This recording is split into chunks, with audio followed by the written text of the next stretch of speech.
ನಿನ್ನೆ 4 ಗಂಟೆಗೆ ಸುಮಾರು ಮಳೆ ಬಿಸಿಲ ಗಾಳಿಗೆ ನಮ್ಮ ಪತ್ರಾಸ ಇದನ್ನು ಎಲ್ಲ ಕಿತ್ತು ಹೋಗ್ಯಾವು. ಸರ್ಕಾರದಿಂದ ಏನಾದರೂ ಇದಕ್ಕೆ ಸಹಾಯ ದಾನ ಏನಾರ ಇದನ್ನು ಮಾಡಬೇಕಂತ ನಾವೆಲ್ಲ ಬೈಲಾಗಿ ಕೂತೀವಿ.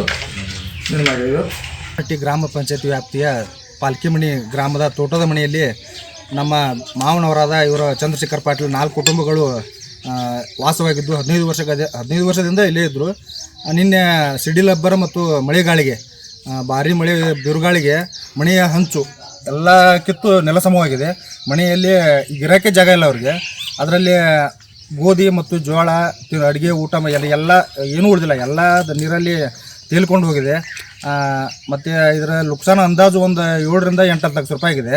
ಇದಕ್ಕೆ ಸರ್ಕಾರದವರು ಶೀಘ್ರ ಅವ್ರು ಇರೋಕ್ಕೆ ಇನ್ನೂ ಮನೆ ಇಲ್ಲ ಇವಾಗ. ಅದಕ್ಕೆ ಬೇಗನೆ ಅದಕ್ಕೊಂದು ತುರ್ತು ಪರಿಸ್ಥಿತಿ ಅವ್ರಿಗೆ ಶೀಘ್ರವಾಗಿ ಪರಿಹಾರವನ್ನು ಕೊಟ್ಟು ಇವರಿಗೆ ಅನುಕೂಲ ಮಾಡಿಕೊಡ್ಬೇಕು ತಮ್ಮಲ್ಲಿ ಕೇಳ್ಕೊತೀನಿ.